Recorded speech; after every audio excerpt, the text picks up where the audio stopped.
Alright, so if you've seen the previous video, we would have just inspected the hive. We just inspected this hive. They're doing alright. They're not overly strong, but it is winter. But what I might do is I'll install a heater in there for them. Now they're just little 20-watt heating pads. They're often used for reptiles, and we just run a cord out to it, and we just run them off a downlight transformer. Unfortunately, a lot of the transformers you get these days are AC, not DC. So the pads work on DC power, and so we have to put in rig up a bridge rectifier just to, so we've got DC power from them. But it works well. It's makeshift, but it does the job. Gives them a bit of extra heat. So now we are going to inspect this hive. Now you'll notice that there's a half-size box on it. That is what's called an ideal size, and that is actually, I only really use the ideal sizes for honeycomb production. So the frames, which I haven't got any frames in that one at the moment, but the frames are the perfect size to cut into honeycomb, and we can actually cut 3 lots of in each frame for honeycomb. So if you get all of it in packaged honeycomb, these are the boxes we use for them. But the reason I've got this half-size box on right now is because we've got a feeder in there, so it just gives some extra space for the feeder to sit. So we'll sit this up here.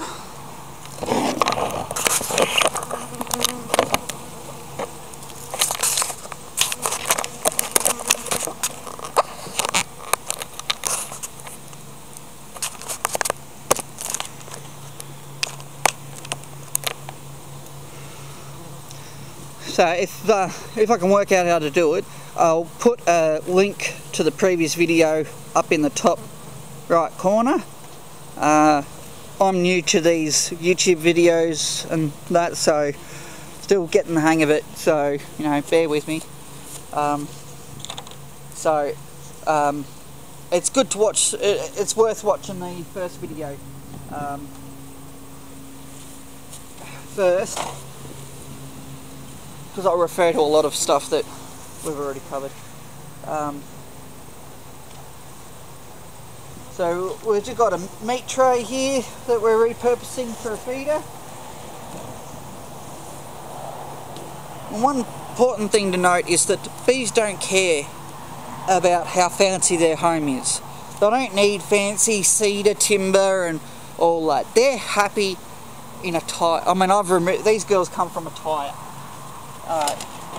And yes, that is a tyre off your car. So, you know, they're quite happy as long as they can got a place that they can regulate the temperature, that and they don't get wet. They're happy. So we'll move this box off for a moment.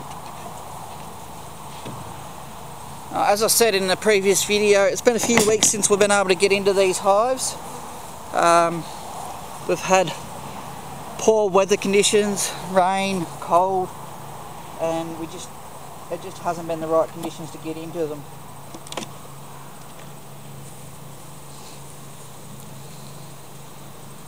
Again, we've got a mouldy frame there. We've got good mould coming up, so we've got a bit of a moisture problem. I wouldn't say a real moisture problem, it's just the air's been damp, and that's all it is. There's not much we can do about the mould, but as I said, there is a tip in the previous video. Again, I haven't really done anything with that frame. It was already manky like that, so I haven't really done anything with that.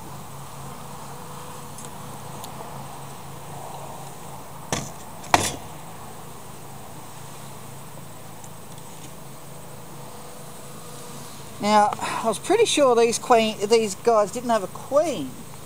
and we'll put eggs and uncatched brood and that in, and they haven't made a queen. So we've done that twice now and they haven't made a queen. So, and I'm going to leave that one out. We'll go just a plastic foundation.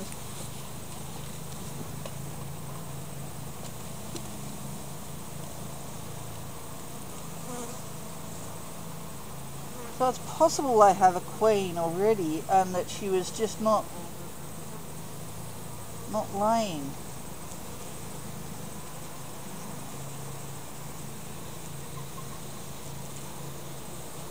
There's really nothing on that frame, except a big roach.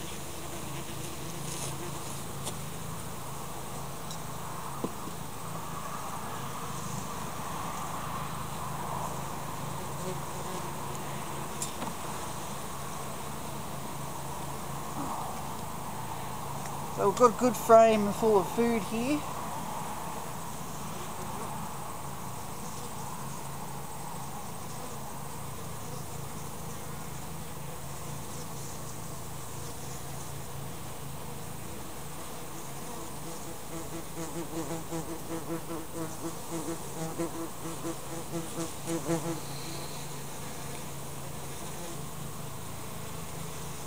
And you can see one of the wasps trying to get in and get some of that food before the girls know what's going on.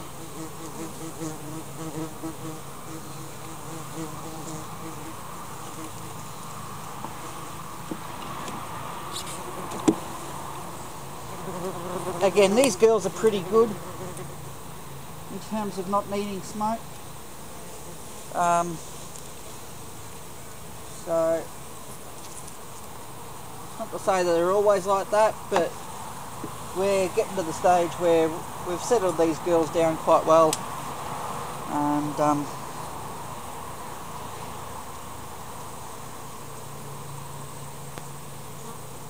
well, we've got brood.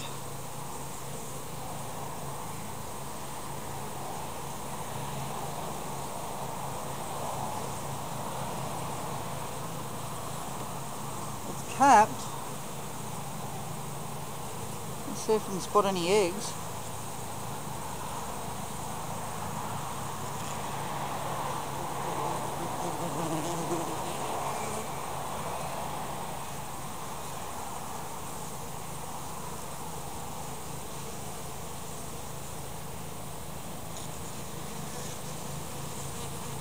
No sign of any eggs.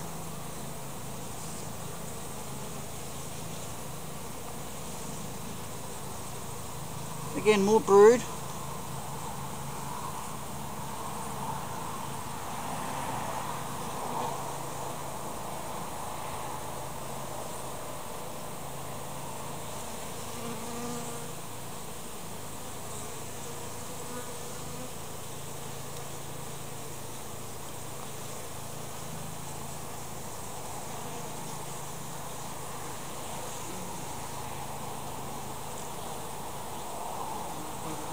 Take those rubber bands out now.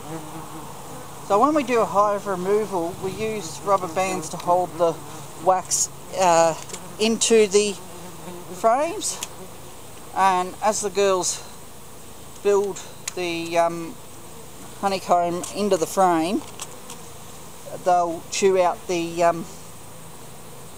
rubber bands, but sometimes they just leave one or two in. So I think it's been about 2 months since these girls went into the hive, so they're not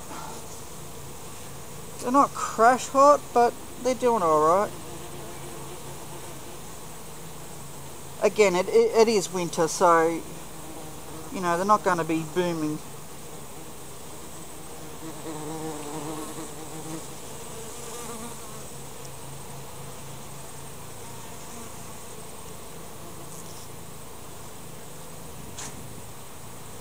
Got some brood, but I'm not sure whether that's just left over from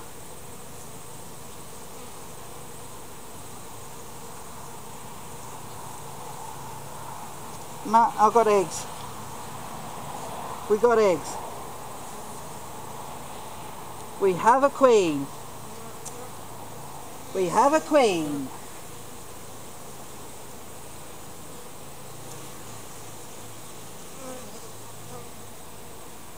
So they are stirring up a bit now. I can smell the alert pheromone, so we'll finish up with these girls short in a moment. I just want to take a look at these frames, last 2 frames.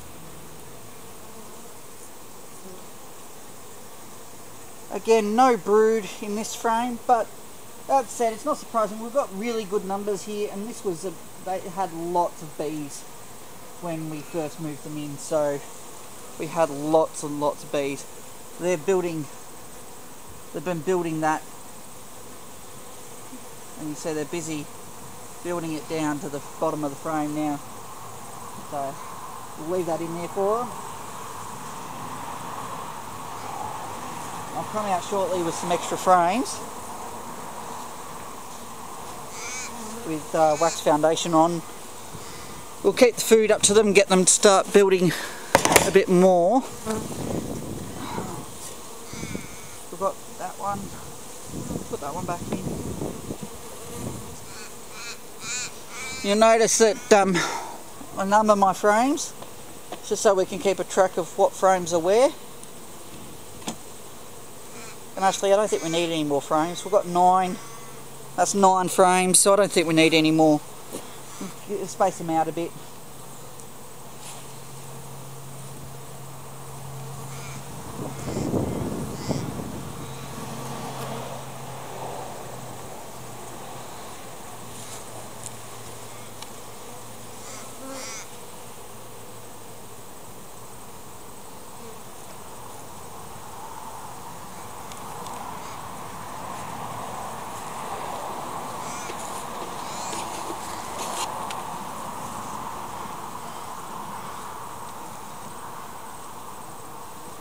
What I do need to do with this hive is to clean the baseboard. They have not too impressed with their hygiene, these girls. They aren't keeping a very clean hive. But again, that's not unusual for this time of year too, so they tend to lax off the housekeeping simply because there's less bees to do the housekeeping. So, but they're doing well. We've got fresh brood, so we do have a queen in there, which is something we were unsure of. But I was pretty confident we did have a queen because they weren't hatching a new one with the brood I put in. So we put in some fresh brood and they weren't hatching a new queen. So evidently we do have a queen. And now of course we know we've got fresh eggs. So that is our hive inspection done. So obviously we've got hive 8 and then we've got hive 5 right there. I number all my hives. We've got to have you've got to have your license number on the hive, and I number them. So we've got BB41, which is my license number, and then dash whatever number the hive is. So in this case we've got 5 and 8 right here. We've got the hive box from 10 over there. We end up combining those guys into another hive,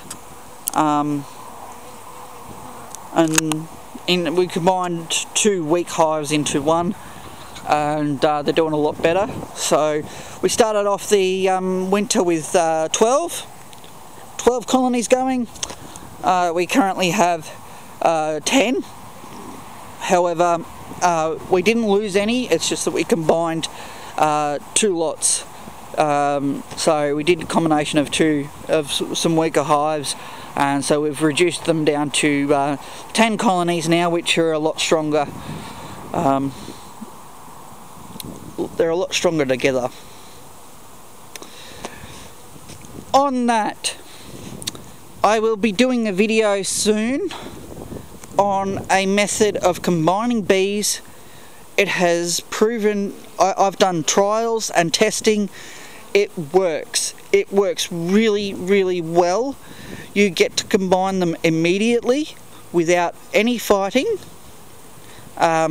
well, I won't say any fighting. There is a little, you might get a little bit of fighting going on, but I haven't seen much fighting at all. They settle in together. It even works on introducing a new queen, requeening a colony. Now, I requeened a colony about a month ago. The queen was laying the next day. We had eggs the next day. So she settled in right away, got laying, the girls accepted her right away, and we had eggs the next day. So it's a really, really good method. I'll be detailing the method in a future video, and we'll be posting up a detailed list of the method and how to do it shortly. But it is, if you need to combine bees from different hives, it works. You don't have to do this keeping them apart for days and all that kind of thing. So it works. We'll be putting up that post soon. I'm working on the finalising all the testing and that we're doing, but we'll be continuing to do research into this method and continuing to show how it works in different circumstances and that. And the best thing is that you end up using something that almost every home has in their pantry. Okay, that's all I'm going to tell you for now. Thank you for watching.